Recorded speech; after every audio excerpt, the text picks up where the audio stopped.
I'm David Baran, and I'm here with Baxter Hines, author of Digital Finance, Security Tokens, and Unlocking the Real Potential of Blockchain.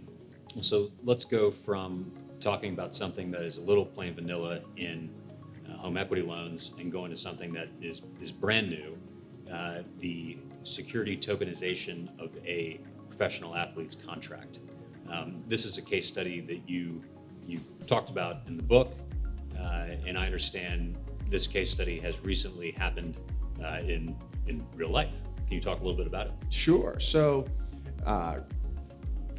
the point guard for the Brooklyn Nets, Spencer Dinwiddie, he was looking to raise money so that he could start a new business line.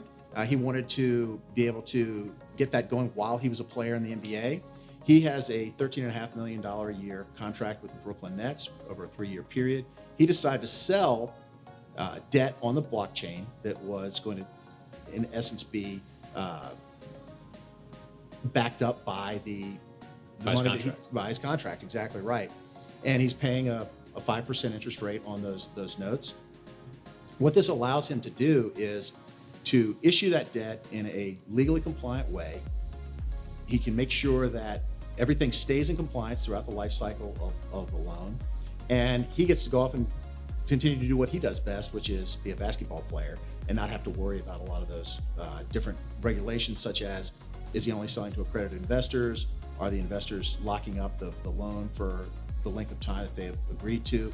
The blockchain is going to handle all of those tasks for him, and therefore he can issue this note in a very efficient way. So let's talk about one more case study before we move on. And this is what HSBC is doing in regards to utilizing the blockchain. This is something that has to do with fixed income and the Asian markets for it. Do you mind just speaking a little bit about that case study? Sure. So you think about HSBC, it's one of the largest banks in the world. It's got a global presence. The fact that they're adopting blockchain, to me, really talks to the efficacy of the technology. They've decided to tokenize roughly $1 trillion of bonds that are in Asia. A lot of those notes are issued in the private placement market. They're, again, paper-based.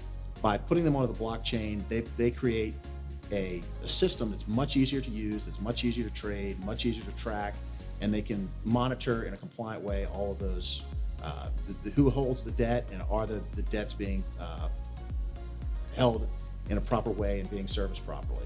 Well, so each of the case studies that you go into in the book, it's either one of two things. It's something that is brand new that we're able to do in connection with this technology, or it's taking something that folks are already familiar with and just making it better. Is that accurate? Exactly right. So, in the case of what you're saying with just taking these familiar assets and creating, again, as I've used the phrase before, a better, faster, cheaper way of doing business, it's really about disintermediating a lot of middlemen from the process, automating these processes through electronic means and embedding that within the security themselves. That leads to all kinds of, again, cost savings, time savings, and efficiency gains. Baxter, thanks for your time. We're looking forward to talking more about your book. Digital Finance is available now for pre-order online and will be released in November of 2020.